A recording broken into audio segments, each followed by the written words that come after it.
Few other returning series this season were met with as much fanfare as Netflix's Stranger Things. After garnering a seemingly overnight cult following in summer 2016, the Duffer Brothers' spellbinding sci-fi series returned on Friday, just in time for Halloween. Spoiler alert, turn back now if you haven't finished binging Season 2 of Stranger Things. Season 1, which scored a 96% on the tomato meter with 68 reviews, left us with plenty of questions about our beloved Eleven's whereabouts, Will's mental and physical health since escaping the Upside Down, and the future of Hawkins, Indiana, and conspiratorial Hawkins Labs. Season 2's 9 episodes, which began streaming Friday, wasted no time in tying up loose ends, introducing new characters, and packing on one surprise after another. The critics have weighed in, too, resulting in a 94% score on the tomato meter as of this writing with 85 reviews and making it abundantly clear that the Duffers have successfully avoided the sophomore slump. Rotten Tomatoes caught up with identical twin creative partners and showrunners Matt and Ross Duffer to discuss the new season's twists and turns, plus what's to come in the already highly anticipated third outing. Benjamin Lindsay for Rotten Tomatoes: I think one of the biggest talking points from Season 2 is Eleven's character arc. She spends so much time by herself this season before making her way back to Hawkins. How did you two decide on what her journey was going to be for this season, and why do you think her departure from Hawkins was so paramount to her development? Matt Duffer: we had actually kind of a rough idea of what we wanted to do with her, even by the time we'd finished writing Season 1. We really always liked the idea of putting her and Hopper together. We just thought that those characters would work really well together. David and Millie were two of our powerhouse actors, and we thought something interesting or exciting was gonna happen if we paired the two of them together, so that was always sort of the plan. That's why we had him leaving the Eggos at the end of last year. But we had to sell the idea to Netflix, because so much of the success of the first season rested on Eleven's interaction with the boys, and we were going, we don't want to do that at all, really. That was just us trying to make sure that this thing would feel different from Season 1. We wanted to explore new flavors and new relationships, and we didn't want to repeat ourselves too much. So that led to the Hopper thing, and then ultimately we wanted Eleven to have her own journey of self-discovery, to have her, without anyone helping her, without the boys, without Hopper, learn more about her past and where she comes from, and deal with all of her very complicated emotions about her past. She was very much locked up in a cage her whole life, and now she finds herself locked up again with Hopper, and so she's dealing with a lot of really complicated emotions.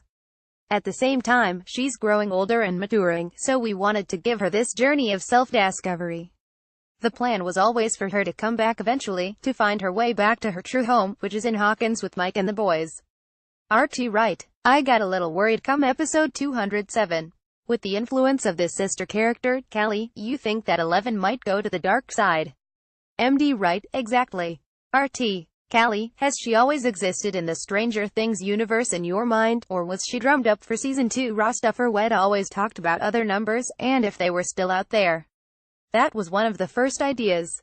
I mean, it's an obvious one, it was one of the first ideas as we moved into Season 2, so she was sort of created at that point.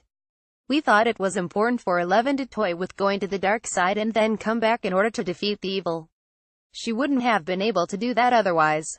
RT: so what does the relationship with Callie and Eleven look like now? Is it safe to assume that we haven't seen the last of Callie Road? It's definitely possible. It's hard to say. Something funny we found out with Season 2 is that we started introducing these characters whether it was Bob or Callie or Billy and Max, but we already had so many characters, and then you fall in love with new people like Erica, who plays Lucas' sister, and it really becomes this balancing act of making sure everyone gets their time. We want to continue to develop the characters that we already have come to know and love, so I think that's what we're figuring out moving into Season 3. What do we have time for, and can we also get to know our characters better who have been there with us since the beginning? RT: speaking of Bob, I think people are really gonna miss him. Was he always written as the hero who pays the ultimate price in the end? Road: no. The funny thing is, he was always written to die, but he was gonna die much earlier on. He was originally written as more of just a dope. And then when we saw Sean Astin, that really altered the course of that character in a major way. We loved Sean's energy and how likable he was, and so he helped us create Bob. And then we kept being like, we can't kill him, he's too good. And we kept him in. We just loved writing for Sean, and we loved directing him. Then eventually, as hard as it was, we kept to our original plan of killing Bob. That was a hard thing for us to write once we got there, because we came to care about both Sean and then also this character so much. That was the hardest scene to write. Because we knew it needed to happen from a narrative point of view, but emotionally, we really didn't want to do it. But that's what's fun about TV. I love that an actor like Sean can come in and transform the story in the way that he did. The same way that Winona Ryder did in season 1. I love that, and I love that it can evolve. Winona was the first one cast who has that real-world 80s flavor. And then of course Sean Astin and Paul Reiser came on. Do you have a dream guest star down the line? I was thinking maybe one of the original Ghostbusters. Road, that's actually a pretty good idea. I hadn't thought about that. Yeah, we haven't seen enough Dan Aykroyd. Have we get Rick Moranis out of retirement?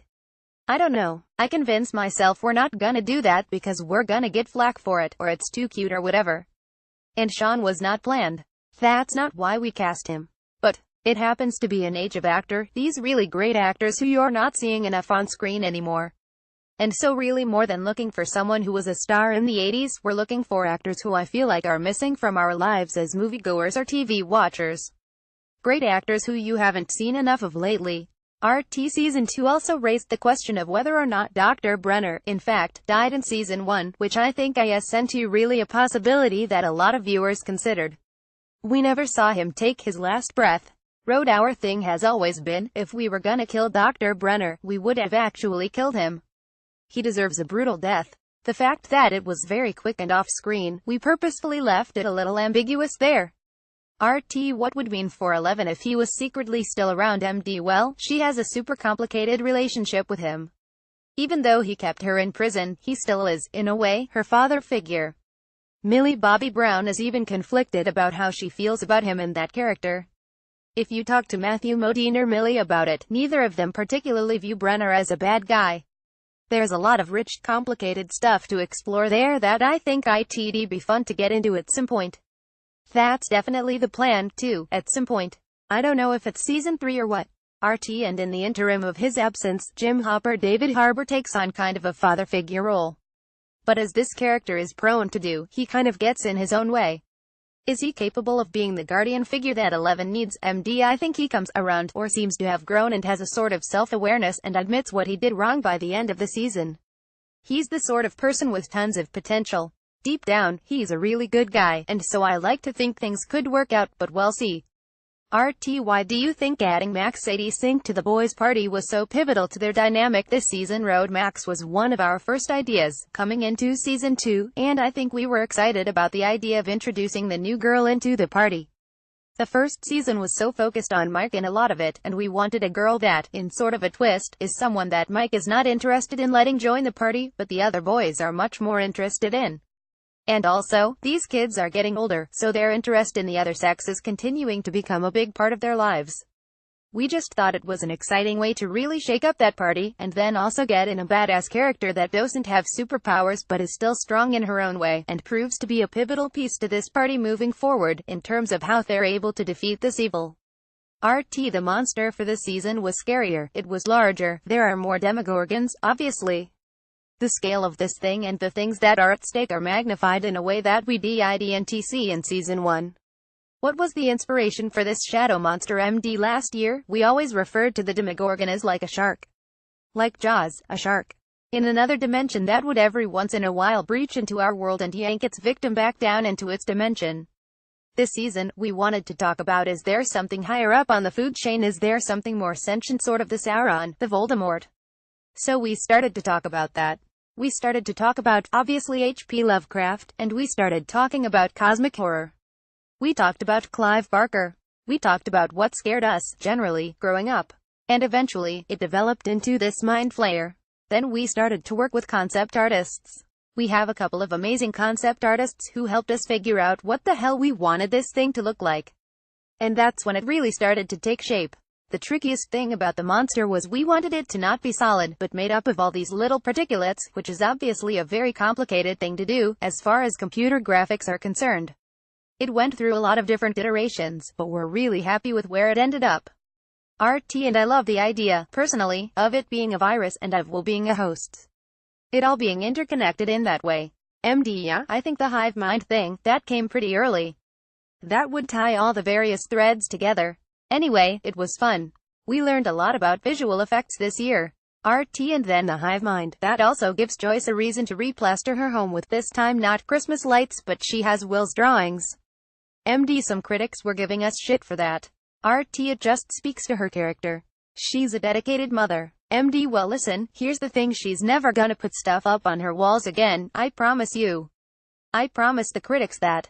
They gave us enough shit about that this year. But no, we didn't even mean for that to happen. It was always gonna be Will's drawing, and eventually he had so many drawings, we just had her end up sticking them up on the wall. I think it made the house look really cool, so I don't actually have any real regrets about that. RT, I thought it was so genius and cheeky that it ends on "Every Breath You Take" by The Police. It's such a fitting song at the school dance, but then it switches over to the upside down and the monster is watching every breath they take, every move they make. Are we meant to believe that Hawkins, Indiana's battle with the upside down isn't quite over yet? Road, yeah. The hope with the Mind Flayer is that we would establish a villain that could sustain through multiple seasons. The entity didn't even know that 11 existed until right there at the end. And so the idea was that last shot at the end, you know, they shut the door on him, but he is very well aware of these kids that thwarted his plans. We had tons of cliffhanger ideas of where we think season 3's gonna go, and we decided not to box ourselves in. So we thought this was a good way to end it, to clarify that the thread is still out there, but it gives us a lot of flexibility moving forward. Certainly, the Mind Flayer will play a major role in seasons to come. Stranger Things 2 is now streaming on Netflix.